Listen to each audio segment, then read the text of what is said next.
Hi friends, ఏం చేస్తారు? చాలా డేస్ తర్వాత బయటికి వెళ్ళామండి బాబు ఐస్ క్రీమ్ తిందామంటే.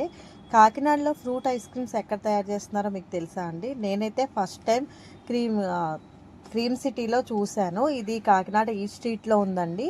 ఇక్కడ రకరకాల ఫ్రూట్స్తో ఐస్ క్రీమ్స్, కుల్ఫీలు తయారు చేస్తున్నారు. ఫ్రూట్లో పల్ప్ తీసేసి దాన్ని ఐస్ క్రీమ్లో ప్రిపేర్ చేసి స్టఫ్ చేసేసి ఐస్ క్రీమ్ తయారు చేస్తున్నారండి. మేమైతే మ్యాంగో ఐస్ క్రీమ్ టేస్ట్ చేసాము. ఒక ఫ్రూట్ యాక్చువల్గా ఇద్దరు తినచ్చంట. చాలా పెద్ద క్వాంటిటీ కూడా ఎక్కువగానే ఉందండి. ఫ్రూట్ ఐస్ క్రీమ్స్ వచ్చేసి 70 రూపీస్ నుంచి స్టార్ట్ అవుతున్నాయి. కుల్ఫీలు వచ్చేసి 50 రూపీస్ అండి. కుల్ఫీ అయినా రకరకాల కుల్ఫీలు ఉన్నాయి. బాబు నేను టేస్ట్ చేసాం. టేస్ట్ అయితే అదిరిపోయిందండి. సేమ్ అసలు చాలా బాగుంది, చాలా బాగా నచ్చింది. నెక్స్ట్ ఇంకేం ట్రై చేద్దామా అని చూస్తే గోవా ట్రై చేసామండి. ఇది కూడా చాలా బాగుంది. టేస్ట్ ఇద్దరు తినచ్చు. క్వాంటిటీ చాలా ఎక్కువ అనిపించిందండి.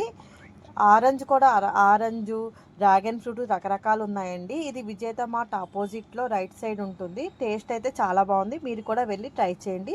సూపర్గా ఉందండి.